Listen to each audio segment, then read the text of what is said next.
This is the first episode of my recent pickups. Well, I go over my recent pickups, we talk about it, we go through it. Not really reviews like that.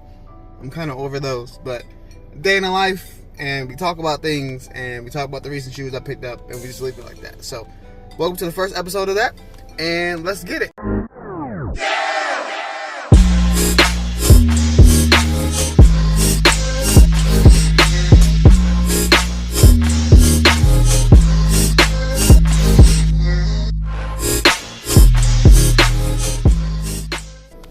Alright, y'all, so let's talk about this whole debacle that I'm seeing on social media.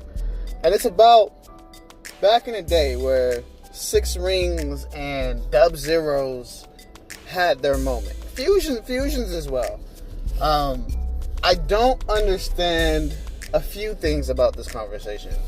One thing about this conversation I don't understand is why people are trying to rewrite history. You know, there's people who say things and they're saying it just to say it, to act like they were there. And there's people who are saying things that don't make a lick of sense, right? Like somebody said 60 pluses were a thing. 60 pluses were never a thing. It's the one with the 5 bottoms and stuff. 60 pluses were never a thing. But when people say, like, folks wasn't outside when dub zeros and Team Elites, and because some Team Jordans folks was rocking, like, don't get me wrong, some Team Jordans folks was rocking. This because it wasn't your style doesn't mean they weren't out there. This is because we weren't roasting it like you would today. Like, folks would be like, oh, you ain't got no retros on, but it wouldn't be like it is today. Like, there's folks today who won't wear a retro because it doesn't have a Nike on the back. That's some new age type of stuff, right?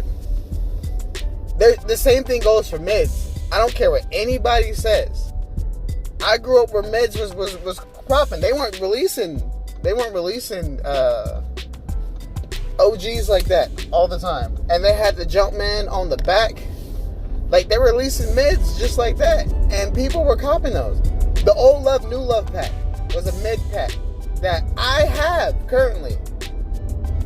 And they weren't roasting those. They weren't roasting those as mids. I would get compliments on those all the time, right? So, and I've lived through that era. So it's weird to me when people want to act like that era didn't exist. Like, it's weird how people want to rewrite history. If you weren't there, you weren't there. Don't make a comment. That's why you weren't there, fam. And it's okay. It's okay. When things are popping off, in the 80s, of sneaker culture and early 90s of sneaker culture, I'm talking about the penny wave, I'm talking about up tempos, I'm talking about stuff like that. I was a child, I didn't know anything like that. I started collecting in 2000. I didn't collect all the great bears, I collect what I could. I called myself a collector. All them shoes I probably had from back then, all the shoes that I had from back then, weren't the best shoe, but I would collect stuff. I would collect a numerous amount of things. I had like K-Swiss and a bunch of other stuff. But it's the talk of elitism and tribalism and stuff like that's going on in sneakers right now. It's just not good conversation. But it's a healthy conversation, but it's not good conversation because people aren't really looking at each perspective. You weren't there, so you can't say it was trash. You're just going off a wave of what everybody else said. Just like the mid hate. Y'all not hating on mids like that back in 2004, 2005. We was back there wearing Fusions. Jordan 1, Air Force 1 Fusions. I don't care what anybody says.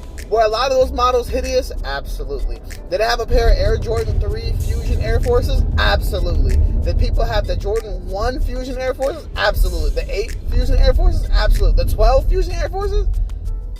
People were buying those. Now, I'm not going to sit there and say that these were like elite shoes and everybody was going, it's super insane and there was like campouts and stuff.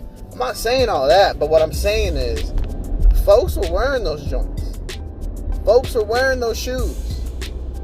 Dub Zeros, they were colorways that I absolutely wanted. I'll buy a pair of Dub Zeros today because of what it is. They had like a 2 to 3. It was a 2 to 3 year wave where Dub Zeros and 6 rings And Fusions probably had like a year. Fusions probably had like a year and a half. I wouldn't give Fusions too much time. But there was a time when those shoes, they were popping. They're popping. I'm sorry, y'all. As much as you want to act like it didn't exist, it existed. They had a run. Just like the Roshi run had a run. Just like the NMD had a run. They had a run. I'm sorry. As much as you want to erase that part of history because you want to act like... And again, there's this discord, right? A lot of people became sneakerheads or started jumping into the culture back when COVID happened. That's when people started jumping in, and the documentary came out, and a lot of folks wanted to jump in that mix, right? Which is fine. If that was you, just own it. Like, you don't have to act like you've been here for a long time. Like, people jump in. There's people I know who will completely admit that, yo, I became a sneakerhead when this happened. I became a sneakerhead when this happened.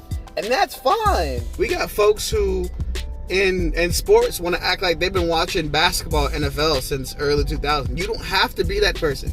You could be knowledgeable of the fact. You can say like, oh yeah, I read up, or I did this, I did my research, this and that, but I wasn't watching it back then.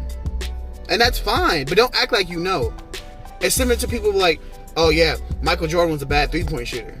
Michael Jordan didn't have to shoot threes. You couldn't stop him in the paint or his midi. He shot threes when he needed to, not because he had to. People are, oh, he wasn't an elite three-point shooter. He didn't need to.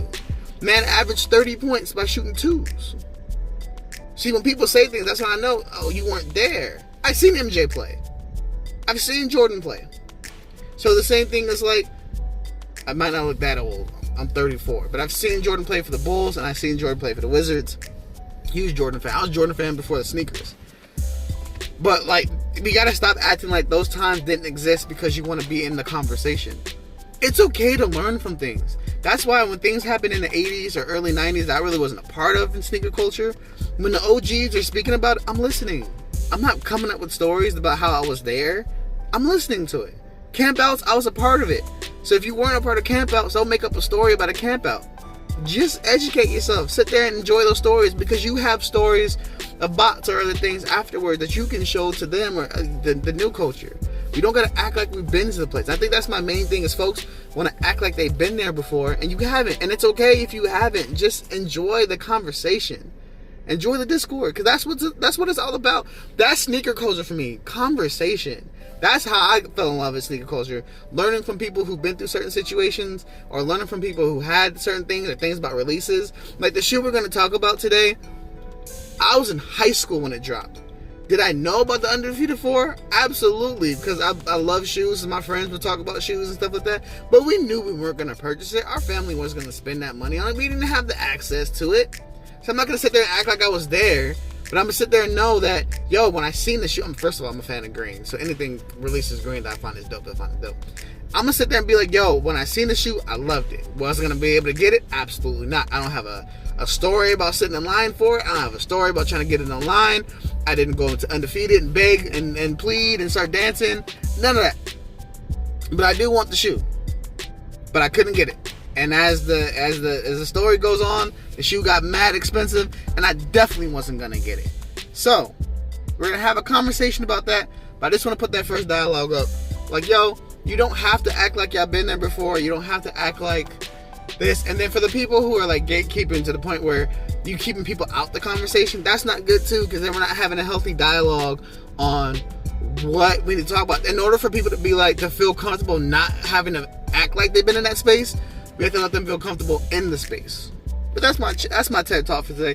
Let's go to this grocery show. Hope you love all of my shit. I hope you love all of my shit.